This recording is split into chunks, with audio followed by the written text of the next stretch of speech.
Welcome to the Burgundy Gold Knuckleheads podcast. You know how it goes. It's right over there, sitting there. My main man, Reggie.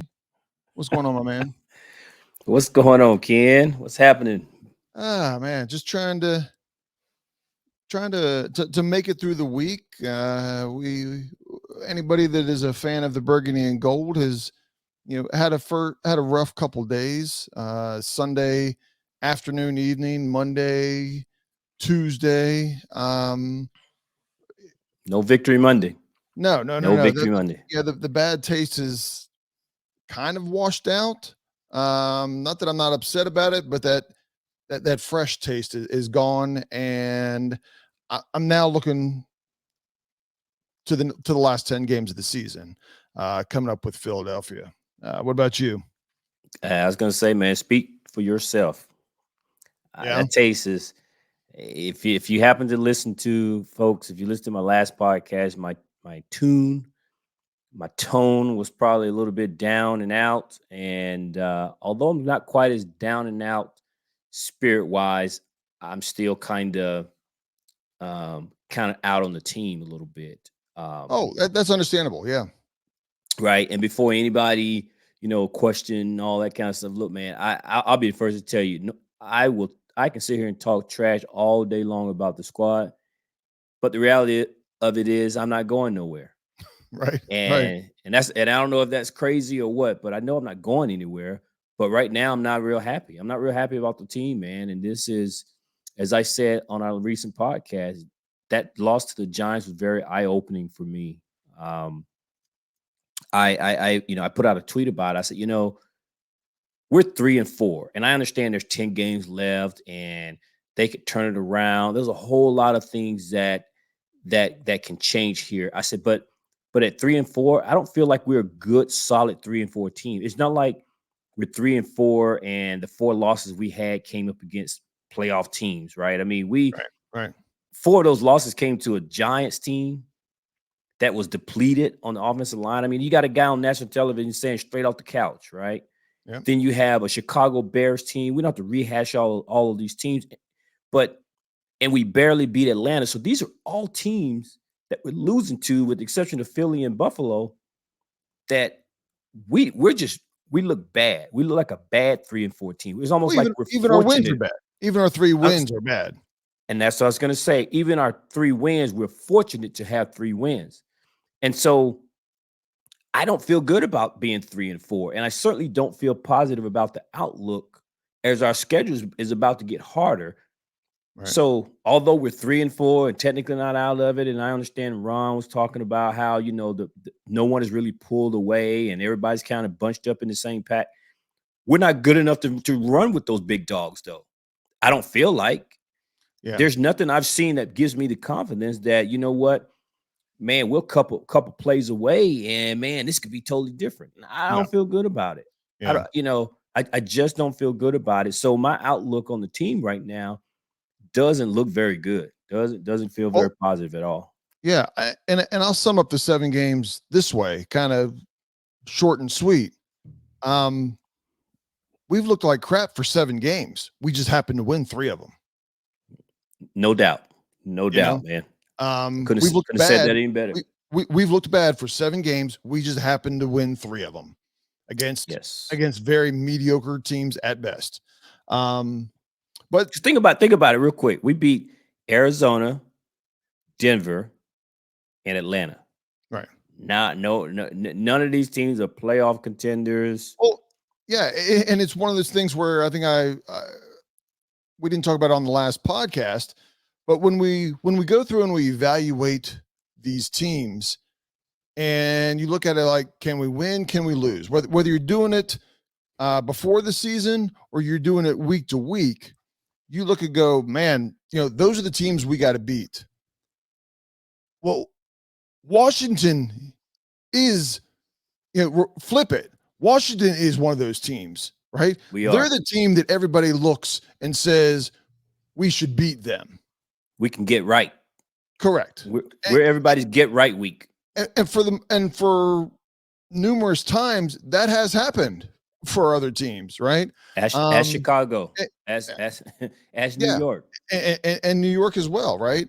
Um, and again, I don't want to spend too much time hashing the last 7 games, but those 7 games lead us to some challenges to right the ship for the remaining 10 games.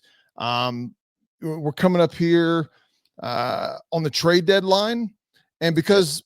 because we're doing poorly, all of a sudden, Washington fans, I don't know that the media necessarily truly thinks we're in the trade market, but right away, the two big names that everybody talks about is our two defensive ends, Chase Young and Montez Sweat.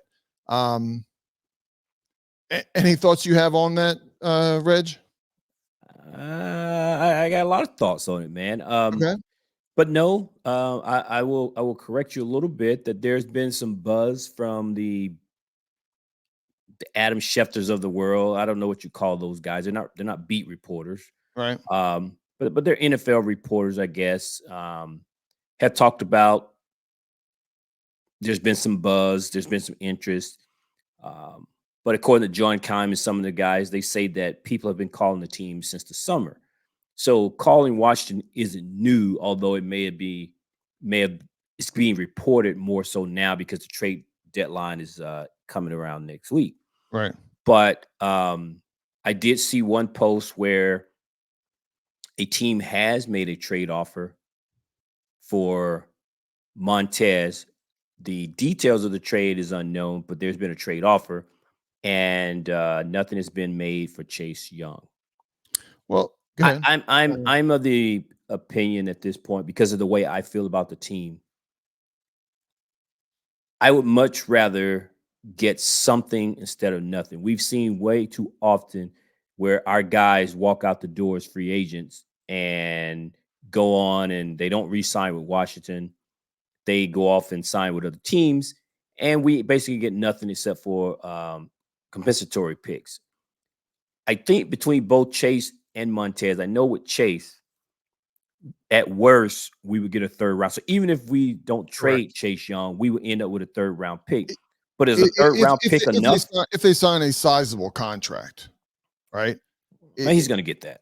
He's going to get I think so too. But yes, so and that was going to be my point is the benchmark is a third round pick. So if that's all I'm getting, then you just have to decide whether the person is better on the team or not on the team. But go ahead. well, the fact that the floor is a third round pick, that may be the only reason Washington may let this play out and these guys stay on the team because I'm not going to give them away for a fifth round. Right. So it may be a situation they just stay in Washington, play out the contract of this year, and then they go and sign somewhere else.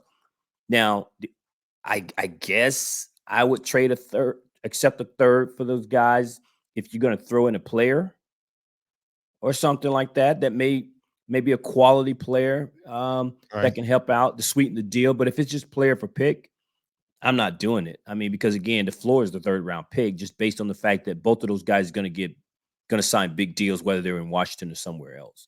Yeah. Um, but I'm willing to at the point to trade any and everybody.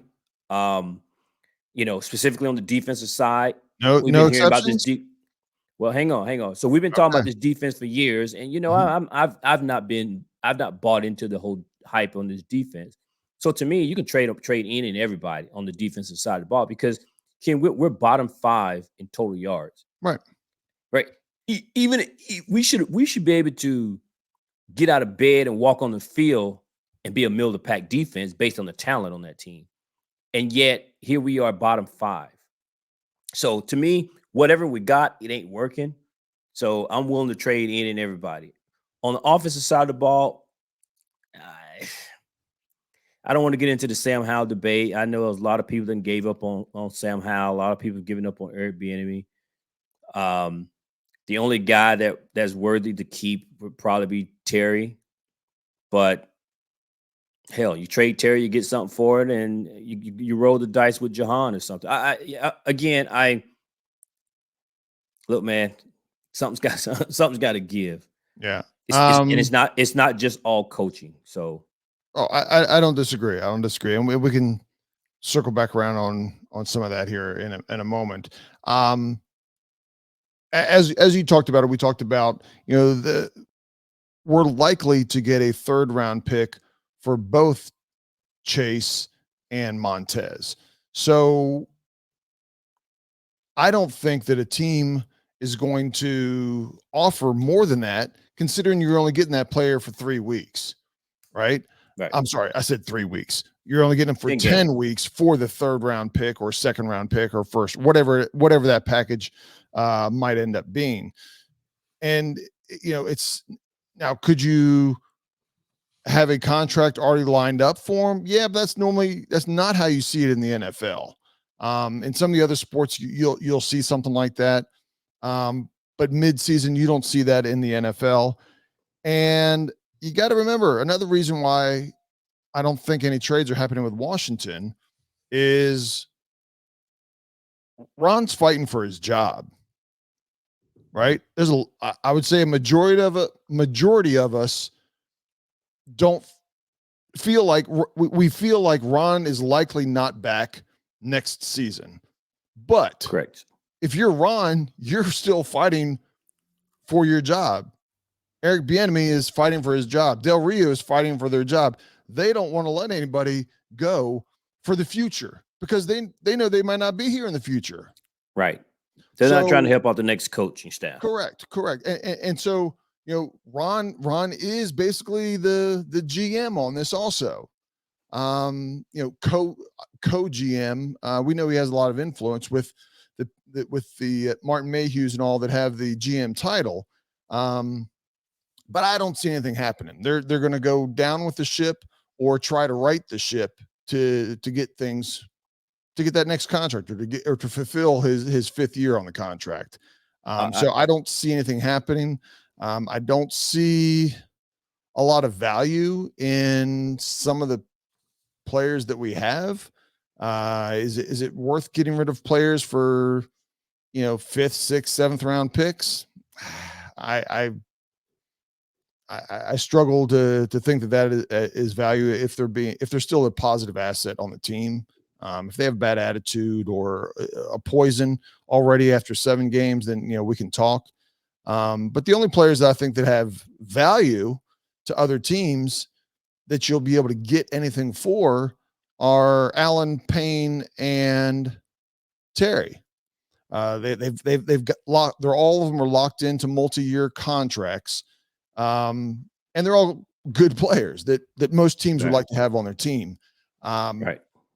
I don't have a problem with Allen or Payne going if you're getting a big package for them.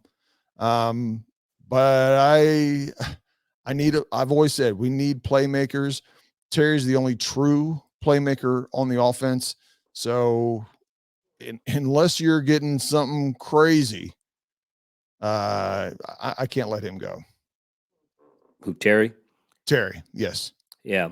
Well, I will say this. I don't disagree with a lot of the assessment of Ron and the crew making trades and things, because you're right. They're fighting for the job. The only way I think Washington makes any trades will be because it comes from up top, meaning the new ownership comes in and says, "Hey, listen, we're 3-4. The team doesn't look like it's performing well. And although we don't know exactly how everything is going to shake out, I like to be able to get some draft capital. And but you guys make the move." Now the question becomes: then is Ron and those guys, Martin Mayhew and the other guy, are they willing to trade for the best package? Because again, then that means that the new ownership group is basically punting on the season and potentially just pretty much lets them know that they're probably not coming back. So therefore, do they get the best package or do they just get a package?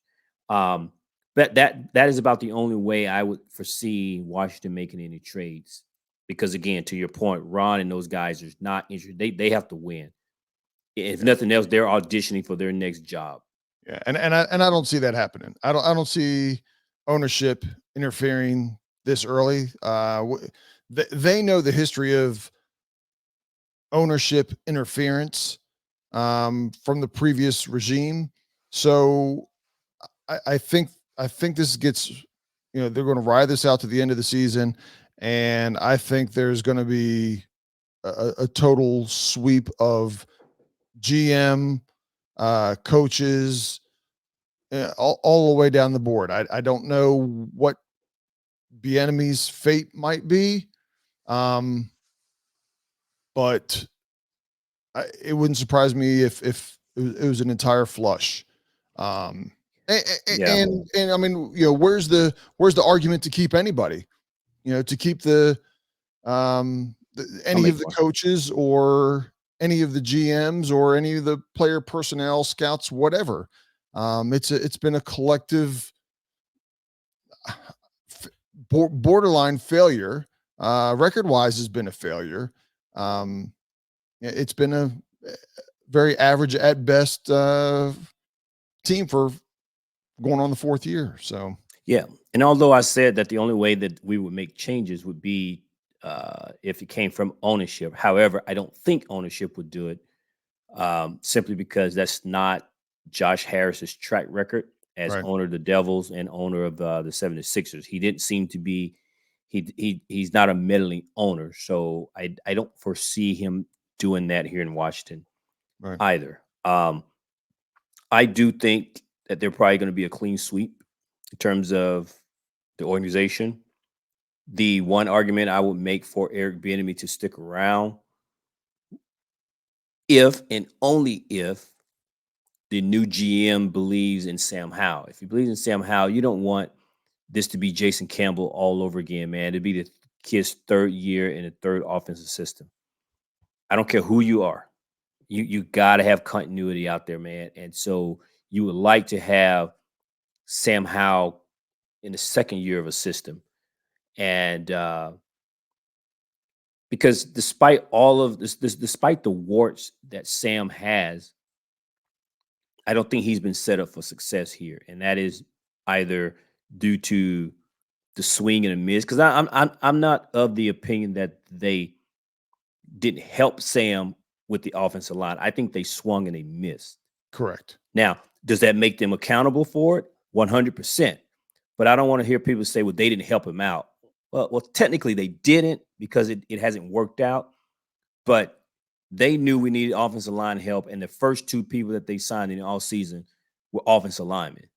And this whole thing about drafting, why? Listen, man, the league is littered with guys sitting on the side of the road who were first and second round picks, and you can pick whatever position you want, from the quarterback, wide receiver, offensive lineman, tight ends, running backs, linebackers, safeties, corner. The league is littered on the side of the road with guys who were first and second round picks and it didn't pan out.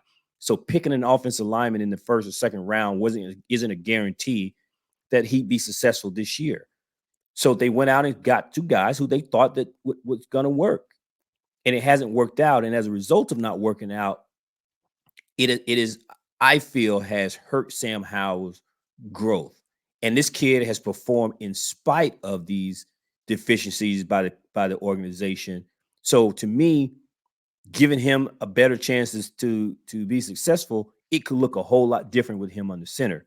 So to me, again, that's going to come down to the GM, and you could easily make the argument that keeping Eric Bieniemy could be good, but it can be bad because one thing, as I'm an EB fan, I've noticed that he seems to have an arrogance about him, or stubbornness, whatever word you want to choose here, that he doesn't seem to want to make the adjustment during the game or even from week to week, because a blind man can see that Sam is getting killed. The guy's got 40 sacks through 7 games, right? That's over 5 sacks a game. And yet you're not doing things that we know that you can scheme up and protect him. We saw it in the second half of the Giants game. You move the pocket, you can bring in extra linemen. And oh, by the way, they got to do the job, right? Because John kind of talked about it. We had 7 blockers, and yet they're still letting these guys run in. And if you've done anything on Twitter, you've seen the play where we had 3 linemen, Ken. The Giants did a stunt. We had 3 linemen blocking one guy. And the guy that came around on the stunt came right down the middle and just blasted Sam. Right. Why is there 3 guys blocking 1 guy? That's not an Eric Bieniemy problem. However, when you see that the offensive line is struggling, you have to scheme some better protection and some better things. And they did that in the second half. He got 1 sack. Sam was sacked 1 time in the second half. So they made the adjustment. But Eric doesn't seem to make the adjustment early. Right. And he And doesn't make it from week to week. So yeah, I don't know. and I've given Eric Bieniemy the benefit of the doubt up to this point. But as far as I'm concerned, and I'm not on the fire Bieniemy bandwagon, but You've changed your tune on him? it's time for him to take notice of, here's we're going to bring you in and have a verbal counseling. I'm not going to write you up yet, but there's a verbal counseling on Eric Bieniemy. That falls on Run. I don't disagree. Like, what the hell, Run? But I don't disagree. And I'll talk about it some of this more when we start talking about Philadelphia. And we're coming up week 8 for Washington against the 6-1 Philadelphia Eagles. Second time we played them. We played them week 4. As far as us playing a game, that was probably our best game offensively, defensively, overall. Took Philadelphia into overtime and lost in overtime. And again, they're 6-1. They've got a very good team. AJ Brown already has almost 800 yards receiving. Actually, he has over 800 yards receiving. Wow. Swift is, they picked him up for nothing from Detroit, and he's averaging over 5 yards a carry. And then when those 2 guys aren't going off on you, you still have Goddard and Devonta Smith as weapons out there also.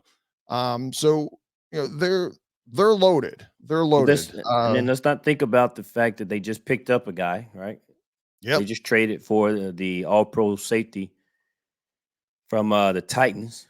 And the thing that gets me about Philadelphia as we watch them make moves, right? I mean, the way they've drafted has been impressive.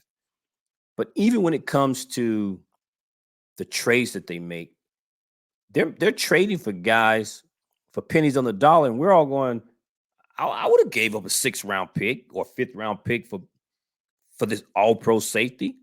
And they do the opposite when they sell, right? When they sell, they get maximum value. Yeah, it's like they're making trades for guys. I'm like, that, like, you just gave them away. They're just, teams are just giving Philly guys for these low round picks.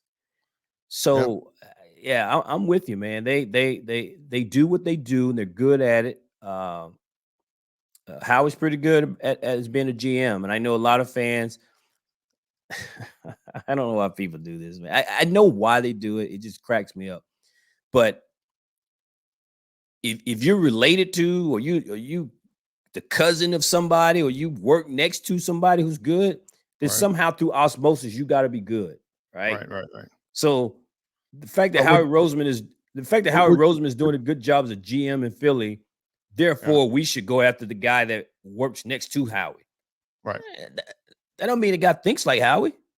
Hey, we said the same thing about Eric Bieniemy though. So, but keep going.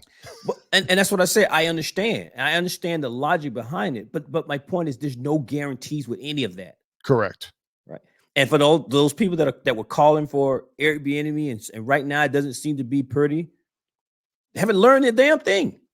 Because guess what? We want to now go get the GM in Kansas City and the GM that's in Philadelphia. Why? Oh, I don't know. Because they just happen to be having the great success right now. All right. So therefore, they must be pretty good GMs too, because they work with the GM and they see how he's. Come on, man.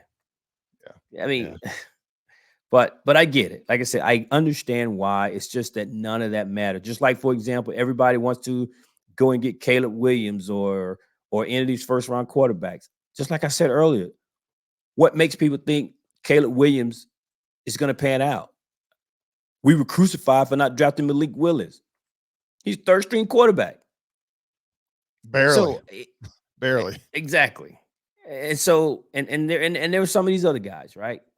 That they always want to go get him, and then all of a sudden there's no guarantee that any of this is going to work, right? Oh yeah. I Um, mean, I wish a lot of the vocal people on Twitter, I had this like massive computer to chart everything that they want, right? Whether it's a player, whether it's a coach or whatever, because then then I could turn around and go, hey, remember you wanted X, Y, and Z player who didn't pan out. There's a you mean like lot of Russell people, Wilson? yeah. A lot of They people wanted jumped. Russell Wilson. Yeah. Oh yeah. I mean, did we dodge a bullet by not getting Russell Wilson? Oh Right. man, but they crucified Ron and those guys for not going after Russell Wilson. Absolutely. Absolutely. I mean, there were people that wanted Cam to come up here to Washington, as ridiculous as that was. Um, you know, I think in life sometimes, as well as in football, some of the best deals you make are the ones that don't get made. I don't That disagree. um, I don't disagree with that, man. but But Washington has his hands full.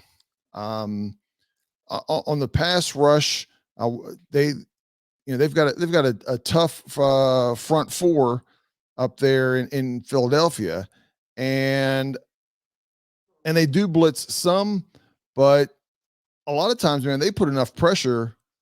They're doing what Washington wish that they could do, right? Washington wants to only rush four and be able to put consistent pressure. Well, they do it.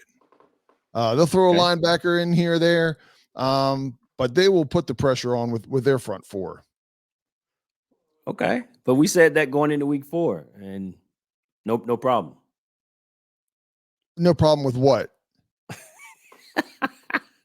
we yeah, we were concerned about Philly and their defense against our O line and Right. all of that going into week 4 when we played them, and we probably could have almost beat Philly.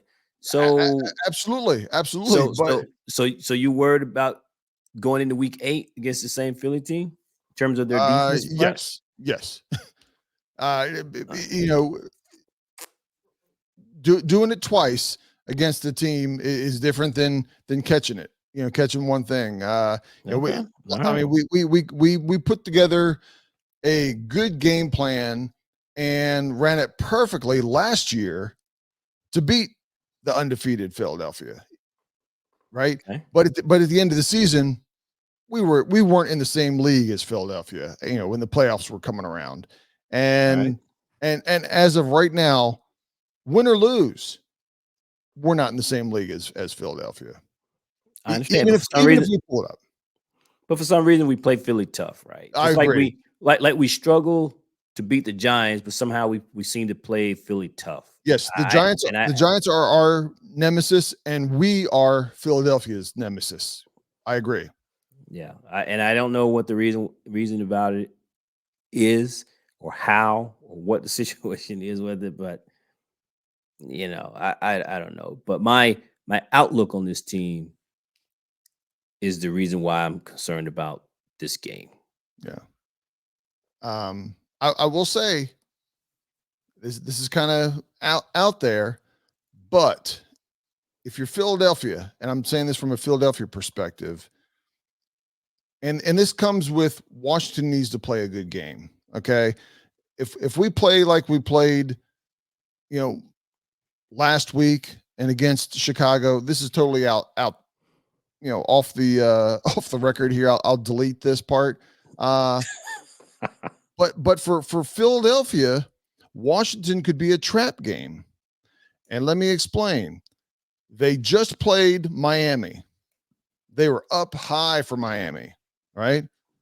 Well, then they play Washington. That's the trap game, because the next 5 games after Washington, the gimme game is the Cowboys, Kansas City Chiefs, Buffalo Bills, San Francisco 49ers, and then the Cowboys again. Okay. They got a tough streak coming up with just Washington in there. So we could be a trap game for 'em? Could be a trap game and give them some grief. Could make it a better game. Win or lose, we could end up giving them a better game. Um, Well, look, and man, I let's know be, as a Washington fan, as bad as we've been playing, we don't anticipate that. But from a Philadelphia perspective, if I'm looking at this, going, man, we got to keep on winning. Don't look past. I would be telling them, don't look past Washington. Don't look past Washington. You've especially got given our history and the way the games are close. correct. I mean, But their next 5 games are playing 5, potentially Super Bowl contenders, yeah, right? yeah. And they just played one with Miami, the way that Miami's been playing, and then you got Washington in here that could be a trap game. Again, Well, the that could be reality of way- the situation is that this is the kind of game that Washington goes out and win, though. I mean, Yeah. like we've looked like crap, but then this will be the week that we go out and play and beat Philadelphia. And to your point, people are going to say Philly was looking past Washington. It was a trap game because they were too busy focused on those next 5 weeks. And they looked past Washington, and Washington ends up pulling off a game. And so Philly would be disappointed that they lost the game. And then Washington fans would be talking about how this might be the game to turn it around for us, turn the Correct. season around. Correct. So it's Correct. just one of those game, different perspectives. But I don't think so, sir. Yeah. I'm just gonna go on a limb and say I don't Well, think so. we'll get down to kind of a prediction. What's your name? What's your number here in a minute? Reggie, did you prepare 3 keys to the game? I did not. You did not. All right, I'll give you my 3 keys, and I'll let you comment on them. Okay. Okay, let's And do I've it. got them. I've got them in order of. Actually, And I've got these in order of ranking here. I let me normally say don't why I always didn't give do 3 that. keys. What's that? I didn't give 3 keys because you know what?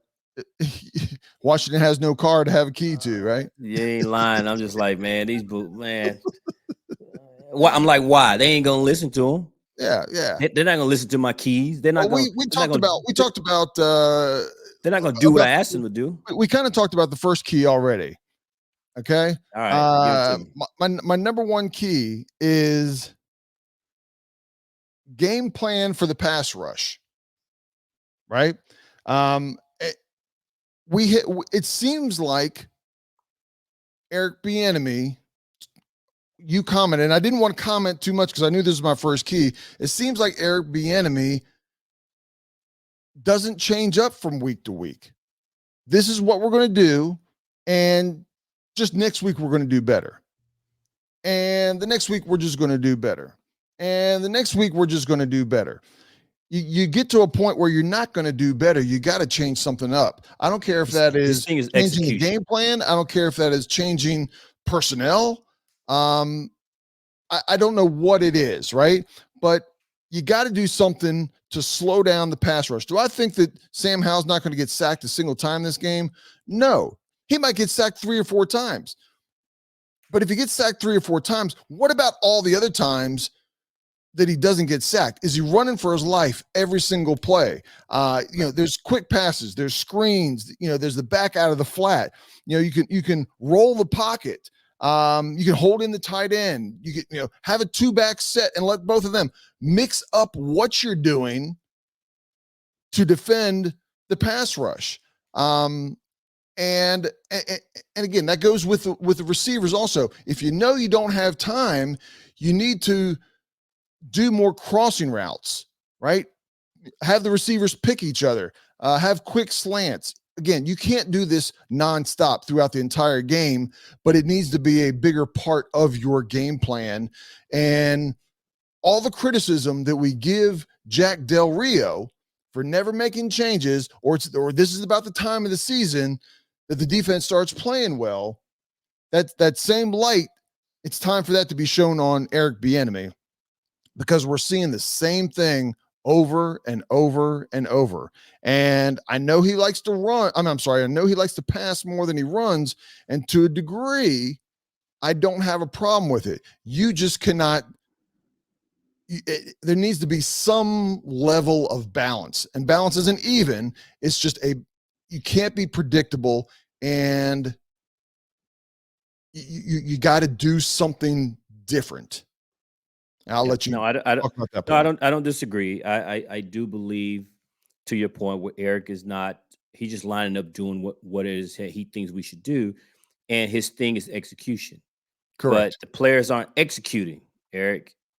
And I'm not off the air bandwagon yet. But my point being is, I'm not either. but but you have to make some kind of an adjustment, because I love his offensive style. I love his some of the play calling.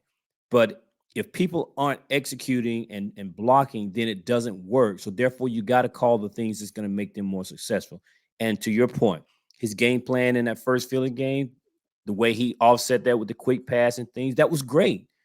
But why can't you do that when you play the Giants? You knew the Giants were going to blitz. You knew what they were Why going to do. why It, can't you make right. these types of adjustments as opposed to just lining up and having our guys go deep? You got maybe in the second half you do, but in the first half you can't have your wide receivers on these long routes when your quarterback is under duress the whole time. And to your point, even if Sam doesn't get sacked, he's running for his life. It's almost like it was a sack because the Correct. defense has disrupted the play. Yes. Now it's just back. Now it's just street ball. Mhm. Sam is scrambling, and wide receivers are just trying to get open and give him a target to try and throw the ball, or he just keeps it and tucks it and run. So absolutely, man. I can recognize, as a fan of EB, I can recognize his stubbornness to make adjustments. Number two is kind of simple. And it really, I think Philadelphia might have been the game that really kind of brought this to light. Not that it might have been the Buffalo game as well, but giving up the big pass play. Um, AJ Brown just ate our lunch. That was a Forbes, wake Got him up. benched. Um, and Del Rio needs to put together a plan to slow down the big play. They've got a lot of talent there. To think that they're not going to have a big play is being foolish, but you just cannot get hit with big play after big play after big play throughout the game. Washington's offense can't can't keep up with it. You're going to wear down Washington defense by doing that as well. So again, I just we got to limit the big plays. You're not going to stop them, but you just got to Yeah. reduce it by 30%. You know, Well, to your point, the Eagles game was the game that ultimately led to the benching of Emmanuel Forbes. However, that was the game that AJ Brown, we weren't the only team, because he has since went on a tear yep, of teams putting up these 5 or 6 catches for 100, 10, 15, 20-yard performances. So it's not like he just torched us. He's been torching others since then. Um, but I think the best thing for Washington to do outside of being able to limit the big play, which back on week 4, the big plays happen off of poor tackling. Right. correct. There was a couple I times was about where to it was comment on just that. Yep. it was a bad, he it was a double move, and I get that, but then it was compounded with poor tackling, not Yes. just by Manuel Force, but other players. And so they had a lot of, excuse me, a lot of right, yards after catch Yep. that made these big play games. So limiting that. The other thing would be, and I hope this isn't your third key, but the other thing would be is if Washington has the ability to sustain drives, limiting the number of possessions for Philadelphia. So if we're keeping them off the field, Jalen Hurts, AJ Brown, Devontae Smith can't hurt us if they're on the bench, if they're on the Well, sideline watching us go up and down the field. So that will also help eliminate and limit some of their big plays. well, Reggie, we're thinking very similarly. My third item here is have at least NFL average for third down efficiency. That's going to keep drives going, right? Last week, okay, let me just say the NFL average is about 40%, 39, 40%. The teams that are the Philadelphia's, the Kansas Cities, the Buffaloes, they're up in the 45 to almost 50% range, right? Washington for the season, well, last week we were at 6%, like 6.6%, right? The average is 40, and you're at under 7%. Washington for the season is at 29%, well below. So Washington needs to at least have an average third down efficiency. And to your point, third down efficiency, that means we're making first downs, sustaining drives, and I agree that will limit the possessions and for Philadelphia, and which ultimately will limit their ability to make big plays. Yeah, and the asterisk on that third down efficiency is I don't know that we can do it. I would love to see one game where we have 0 holds and 0 false starts. I'll take 1 hold. How about 1 hold and no false starts? We had 10 penalties. I think at least 8 of them were on offense last year. So when you don't have a good offense and you're already behind, you're losing 5 or 10 yards right off the bat. That was a big key to why you were so bad on third downs, because it was third and long all the time. You didn't have 3rd and 3, 3rd and 2, 3rd and 1. So you're gonna have to keep the penalties down. Bieniemy's going to have to call a game that keeps you in 3rd and short. Again, 3rd and 2, a play breaks down. It's easier for Sam to scramble for 2 or 3 yards. It's not easy for him to scramble for 12 to pick up that first down when it's 3rd and 12. And to your point, against the Giants, they would make a big play and then it was called back, right? Right. So I think that Giants game was probably our worst performance offensively by the line in terms of penalties that we've had all season. And correct. Boy, it couldn't have come at a worse time. I mean, because that was just brutal. It was like 1 step forward, 2 steps back type of deal. Right. In this game, and you can't afford to do that against a team like Philadelphia. So, right. So again, those are my three keys to the game, plus the asterisk of the penalties. Anything that jumps out to you, Reg, of adding on to that? The only thing I add on to it, man, is I don't know the numbers, but I think we all can see as fans watching the game when Terry is involved early. It seems to be a jolt for this team. So I'm not saying force feed Terry, but certainly try to scheme open, get him involved early, and see what that'll do for you, because it does help the team, man. It just does. And I'll add that on to Jahan. We all expected bigger things from him this year. He's had a few drops as well as kind of disappearing. Maybe get him the ball once or twice early, along with as you're feeding it to Terry, and get him involved in the game and somehow ensure that he's getting it. I don't care. It can be have him coming around and handing it off long, or like a screen pass, or a sweep type of play as well.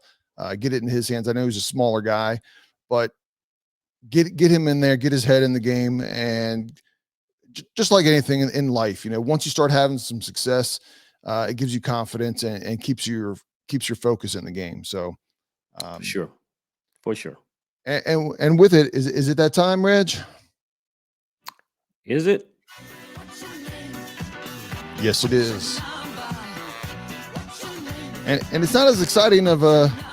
I don't think this week is going to be as exciting of a what's your name, what's your number, but we still got to do it. The fans request it. I don't know why, but I don't know why either. I don't know why either. You know, but when we go into our local sports bar, we go through the same thing, and everybody has talk and debate on how they feel about the game. Um, I One person at the table last week, since we were playing the dismal Giants, gave it a 10 boy, was he on one wrong. to 10, and tens are almost unheard of, right? Yes. Um, and he gave it a 10. I'll have to ask him this week, and he's probably at a 0, right? Those fans normally swing the pendulum swings very, very far for them. Oh my God. I've been allowing you to give the number first, and I've been accused of trying to piggyback on your number. I'm going to go ahead and give my number first. Is it written down? Go No, ahead. I Go don't ahead. have to. I don't have to because I'm giving it first, right? All right, go Maybe ahead. maybe you need to write yours down. You trying my cheater strategy. Uh, Oh man, you have been um, accused of that. That's for sure. yeah, yeah, but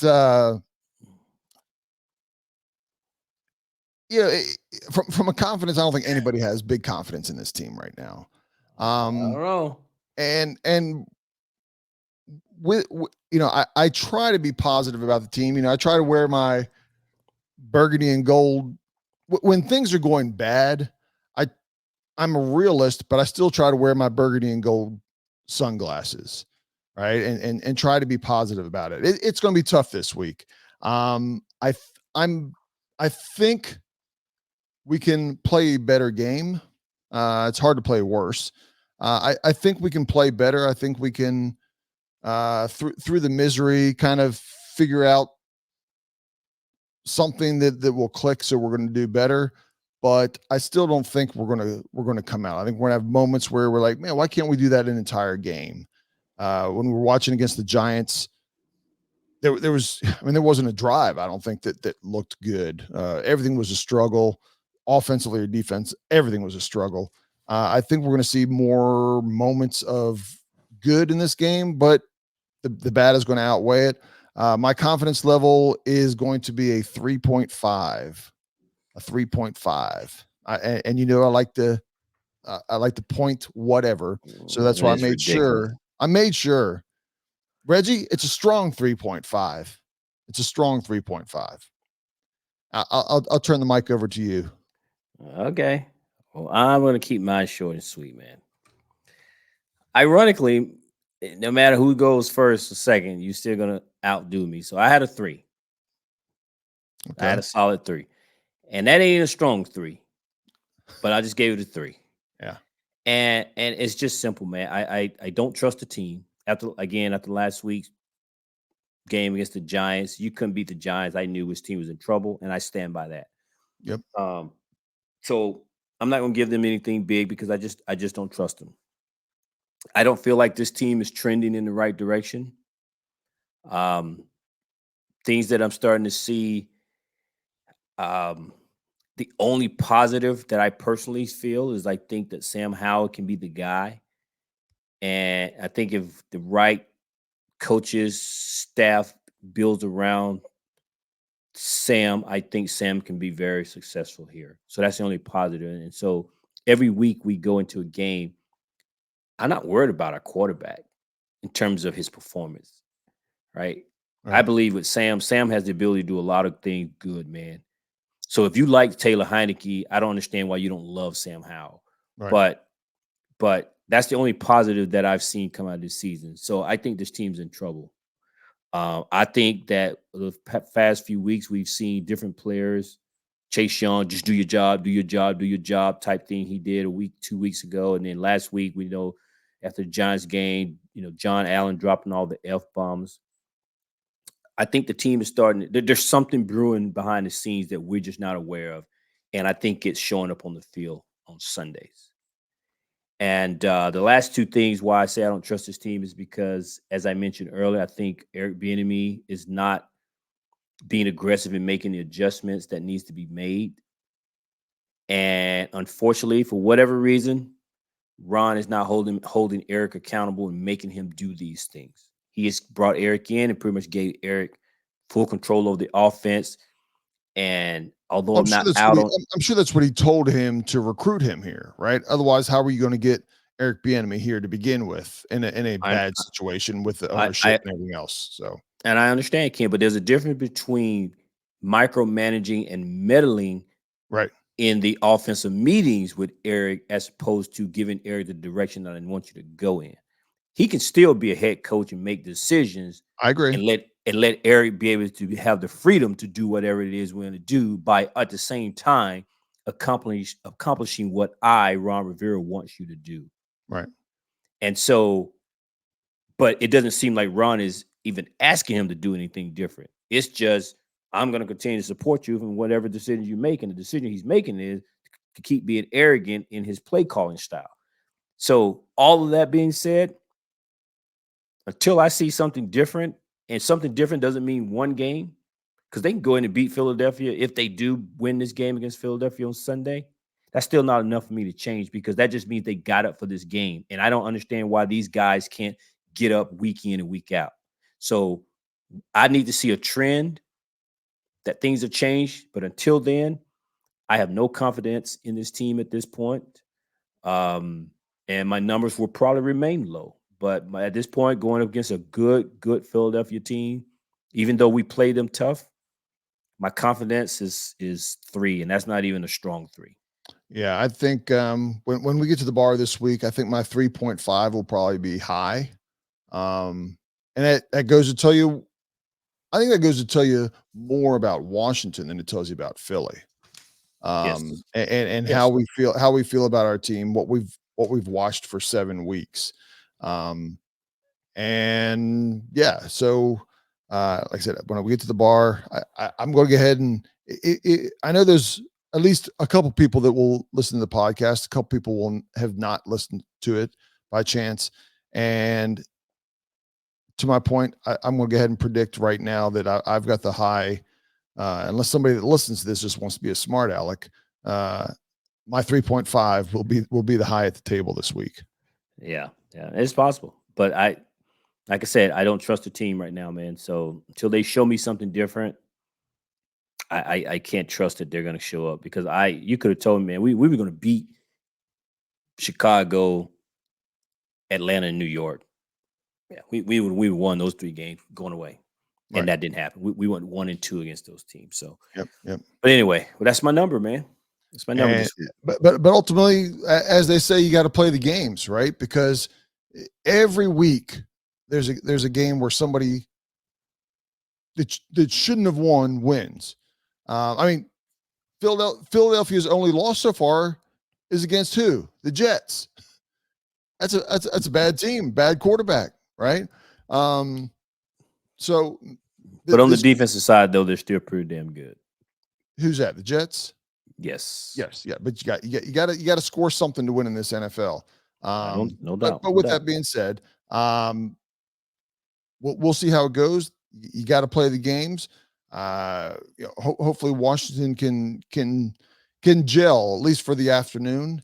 And for those that don't know, we've got at the same bar that we go to, there's the Washington fan club, and right on the other side of the wall at the same bar is the Philadelphia fan club. So we hear each other cheer, we hear each other sing.